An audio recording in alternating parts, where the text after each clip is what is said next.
Dá muito orgulho ver o Brasil enviando pro Oscar um filme dessa qualidade. Tá todo mundo lá fora falando da gente.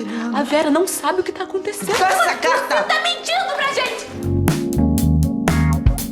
Mas antes, segue o canal aqui em cima, ativa as notificações para não perder nenhum vídeo novo. Oi, eu sou o Bruno Carmelo, hoje eu venho falar sobre o filme Ainda Estou Aqui, dirigido pelo Walter Salles, estrelado pela Fernanda Torres, pelo Selton Mello e pela Fernanda Montenegro. A trama é baseada no livro de mesmo nome do Marcelo Rubens Paiva. Ele narra a história da família dele quando ele era uma criança e o pai foi levado pelos agentes da ditadura e nunca mais voltou. Mas enquanto o livro se dedicava ao olhar do menino, o roteiro privilegia a perspectiva da mãe, a Eunice, lidando com esse desaparecimento. Os comentários sobre esse filme têm sido muito focados na qualidade das atuações, com razão. A Fernanda Torres está excelente no papel dessa mãe que percebe de imediato o perigo dos agentes à paisana quando entram na casa dela. Esses homens têm aparentemente um vocabulário muito refinado, eles são muito educados, mas eles têm armas na cintura e a mãe, já entendendo muito bem o que vai acontecer ao marido, ela tenta manter uma aparência de normalidade. Ela fala para os filhos irem para a cama, para estudarem, fazerem a lição. Então a gente tem em cena uma personagem que praticamente não chora, mas que tem muitos motivos para chorar o tempo inteiro. Teria sido muito mais fácil colocar a Eunice e os filhos aos prantos gritando por justiça, mas o que a gente vê é uma mulher tentando se compor, tocar uma família com 5 crianças e seguir adiante, embora ela saiba ali no fundo que o marido dela provavelmente foi assassinado.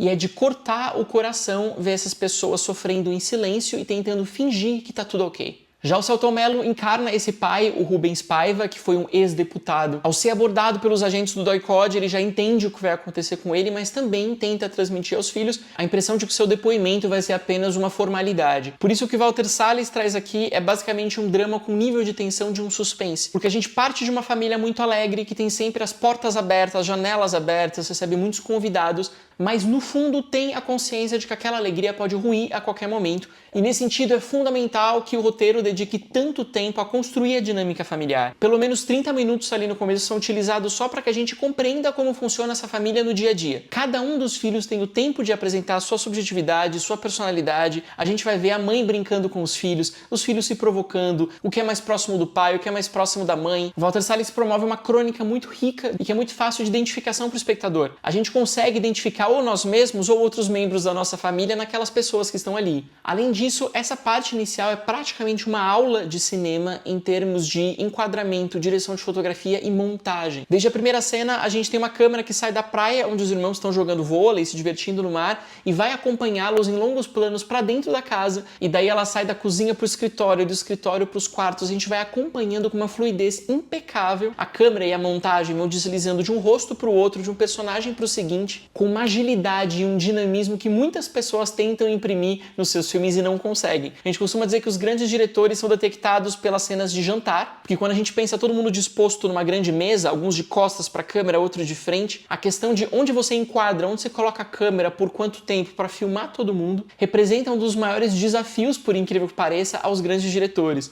E daí a gente comprova esse talento já muito conhecido do Walter Salles pela maneira como ele vai filmar e dispor os elementos em cena. Além disso, o cineasta privilegia as insinuações e as sugestões, a materialização da dor. Mesmo quando a Eunice é levada para depoimento e permanece durante alguns dias nos porões da ditadura, os atos de tortura, por exemplo, são descobertos somente através de sons. Ela escuta os gritos que vêm das celas ao lado e depois ela vai ter um momento de tristeza muito bonito, muito comovente na sorveteria, quando ela tenta fazer com que todo mundo se alegre, mas o que ela vai enxergar naquele estabelecimento é uma série de mesas com famílias completas, enquanto a dela tem uma ausência notável, da qual não se fala muito. Por isso a gente tem aqui não exatamente a dor do luto, mas uma dor do desaparecimento, que pode ser muito mais perversa, porque a gente ainda não tem um corpo, a gente não tem a oficialização da morte, nem por parte do governo, nem para os próprios familiares, que ainda guardam ali uma esperança um pouco absurda, um pouco utópica, de que Rubens Paiva esteja vivo. Sem todos esses rituais funerários, sem os papéis, sem os velórios, sem os enterros, eles não conseguem seguir adiante. O cinema brasileiro tem multiplicado, especialmente agora em 2024, os filmes sobre a ditadura militar.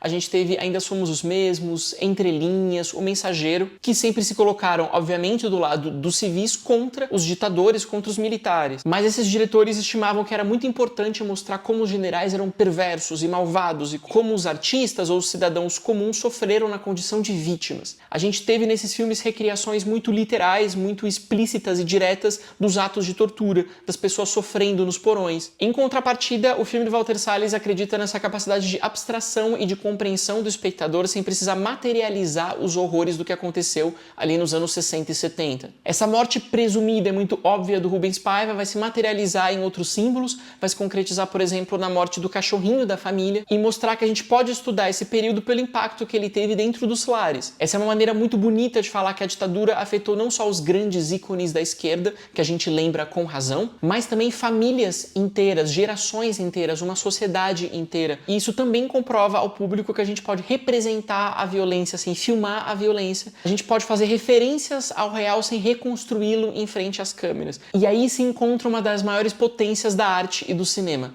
Obviamente ajuda no caso de Ainda Estou Aqui o fato de ser uma grande produção com muitos recursos. A gente tem uma quantidade de atores excelentes, às vezes em papéis muito pequenos. Aí eu penso na grande Maeve Dinkins, na Marjorie Stiano. Algumas das cenas são mega produções, eu penso no caso do Túnel, com diversos figurantes, um trabalho sonoro riquíssimo. Mas Ainda Estou Aqui seria, digamos, uma superprodução dentro das proporções de um drama nacional. Quanto a Fernanda Montenegro, ela tá num papel muito pequeno ali no final da trama, quando a Eunice já tá numa fase mais avançada da vida. E a importância disso, além da ironia desse fato, é mostrar que a Eunice, em fim de vida, sofreu com Alzheimer. Então essa mulher que sempre se dedicou à memória, à lembrança, que viveu muito voltada ao passado em busca de justiça por ela e por sua família e pelo marido, de repente não se lembra mais do que aconteceu antes e nem reconhece os próprios membros da família dela, os filhos e os netos. E aí, em questão de poucos minutos, sem falar nada, a gente tem uma grande atriz em ação que consegue trazer com mínimos gestos do rosto uma compreensão ali efêmera do que está acontecendo ao redor dela quando ela escuta falar de atos da ditadura. Os nossos maiores diretores espertamente têm utilizado esse talento gigantesco da Fernanda Montenegro no final dos filmes, não só para fazer o espectador chorar, mas também para amarrar todas essas pontas emocionais dos seus filmes,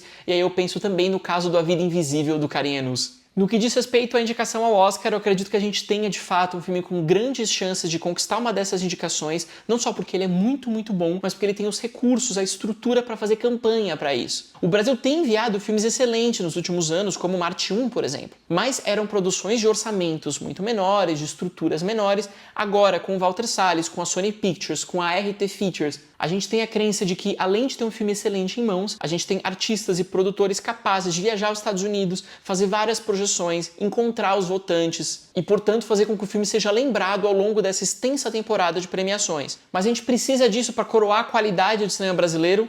É claro que não. Não é a validação dos gringos que vai determinar o valor do nosso trabalho. Mas, simbolicamente, esse reconhecimento, que seja uma indicação ou um prêmio, ajudaria o cinema brasileiro a ser mais visto lá fora, a ser distribuído a mais países, então a ter mais venda, mais distribuição, economicamente seria melhor pra gente, e também contribuiria a desfazer um pouco dessa campanha de difamação que foi feita especialmente pelo governo anterior contra toda a nossa produção artística e cultural. Então, basicamente, através do Oscar, a gente torce para que o mundo inteiro e uma boa parcela do Brasil descubram uma qualidade que o nosso cinema já tem há décadas. É isso, eu fico por aqui hoje. Coloca nos comentários abaixo se você viu, vai ver, Ainda Estou Aqui. Segue o canal do Meio Amargo aqui em cima, ativa as notificações, compartilha esse vídeo para todo mundo ver. Também me acompanha nas redes sociais, @meioamargocine, e no site meioamargo.com, onde tem novos textos que eu publico diariamente. Até a próxima!